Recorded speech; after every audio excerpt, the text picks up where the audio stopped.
Okay, so hi everyone, and welcome to our next session or sports psychology session.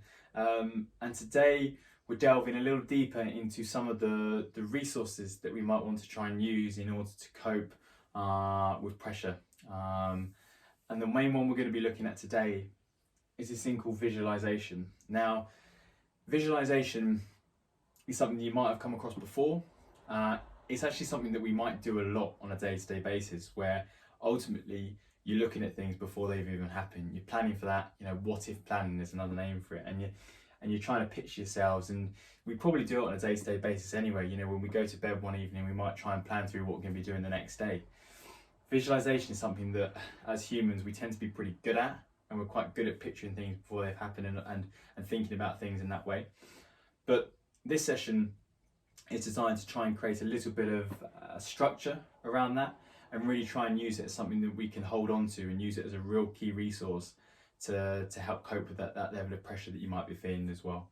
So visualization, has a number of different benefits. I've spoken how it can improve and help us deal with the level of pressure, but it can also be really good for enhancing our level of confidence. It helps us improve our abilities. It helps reduce a little bit of anxiety that we might be having.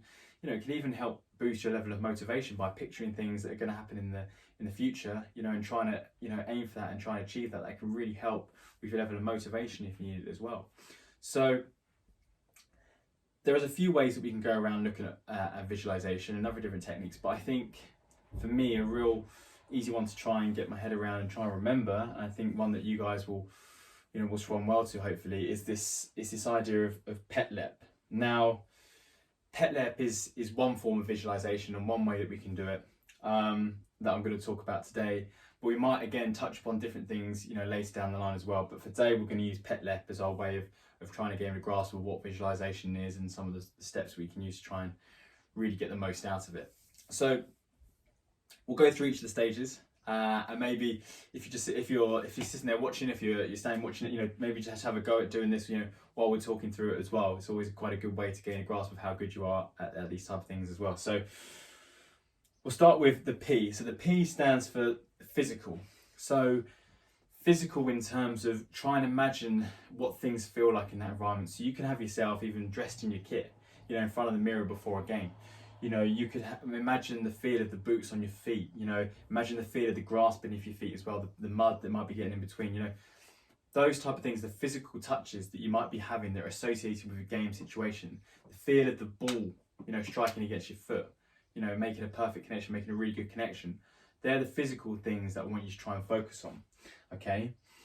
The E relates to the environment. So now there's a number of different environments you might want to choose here, and I would say when you're working through your visualization is do different areas at different times. So one evening you might do your changing room, the other evening you might do the walk out to the pitch, another time you might be doing your warm up, another time you might be doing an in-game situation. It can change all over the place, but the variation is key to good visualization. So the environment, if we take the changing room situation as well, what are the sort of things that you can see in that environment? What are sort of things that you can smell? What are the things that you can touch in that environment? Really try and go into as much detail as you can in that environment that you've selected, and really try and bring it to life in your head, because the more vivid, the more brought to life it is, the better the visualization is in terms of improving your level of performance under pressure. The next for T you've got is task. So task can mean a wide variety of different things. So it's whatever you think you need to focus in on and improve on. So for example, if we take a free kick situation, that could be your task. If you're the set piece taker, that could be the task that you really focus in on. So for that, you might go into an awful lot of detail, where you might be taking your steps back from the ball, going through your little routine that you might normally do. You could be trying to lift your head up and picking around different types of players that you might be seeing, play through different situations in your head. You linking it in with that physical stuff, connecting with the ball really, really effectively on your foot, and what does that feel like? What's that gonna, look like? Try and bring it to life as much as you can in your head, okay, for that task one. The next one is timing. So again, if we take that, free kick situation again, or take a very complicated task or complicated skill that you might be trying to do, slow it down. You know, we don't want to try and speed things up as much as possible, because, you know, you might have heard the saying that, you know, good players, you know, have a lot of time on the ball and they make it look quite easy, because they practice their visualization a lot and they have pictures in their head before things happen. They have pictures in their head, you know, all the time on the pitch, you know, and it's all because they've practiced and they've planned for the what ifs. They've got pictures in their head, you know, they've done their visualization and they can see things before they're happening. So really slow it down in your mind, you know, and try and pick out different situations. So it could be you going through that free kick situation where you're really slowing the process down, you know, really slowing everything down and going through every single step that you need to execute that as best as you possibly can. It could be you're receiving the ball on the half turn, okay? So now you slow it down. Okay, so what pictures might I be seeing in that situation? You know, who have I got a defender right on my back? You know, whatever that might be, you know, break it down as much as possible. And then what do I need to do in that situation? Well, I need to get my body in the way. I need to get, you know, the ball away for as far as possible so it can, you know, so it's more difficult for the defender to get in. You know, those type of things, you know, and make it, and slow it down as much as you possibly can, I would say, in that situation. The learning, so ultimately this is a way to, this is a learning technique. We're trying to put ourselves in situations before they happen. We're trying to learn things in advance. But the key thing here is to try and mix it up as much as possible. So the learning thing comes from putting yourself in different situations all of the time. So yeah, you do your free kick one. Yeah, you do it where you're receiving the ball in the half term. So, but then put yourself in other situations as well as much as you possibly can, and keep learning from them. And the key to good visualization is it's varied and you do it in different situations all of the time.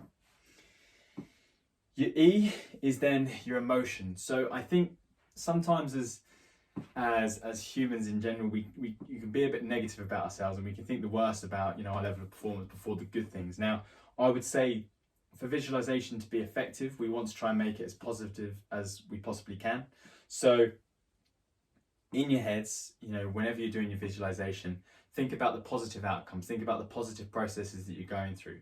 So if you're taking that free kick situation, you're connecting really, really well with the ball, you know, and you're putting either a really good delivery in and someone's coming on and leading onto a header, or, you know, you're sticking it in the back of the net. You know, try and be as positive as you possibly can, because yeah, we can focus on the negatives and we can try and do that, but then we get ourselves into a bit of a negative spiral, and that's when visualization become a bit negative. So try and keep it as positive as you possibly can for that one as well. And then to round it off, at the bottom here, you've got perspective.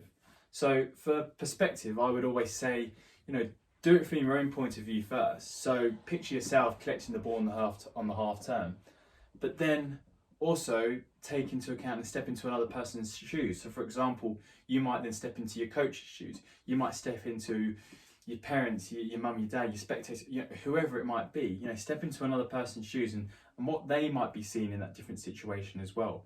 You know, and play it through in that way as well, because then by doing that, you're going into a really deeper level kind of visualization. You're picturing things at a number of different levels, okay?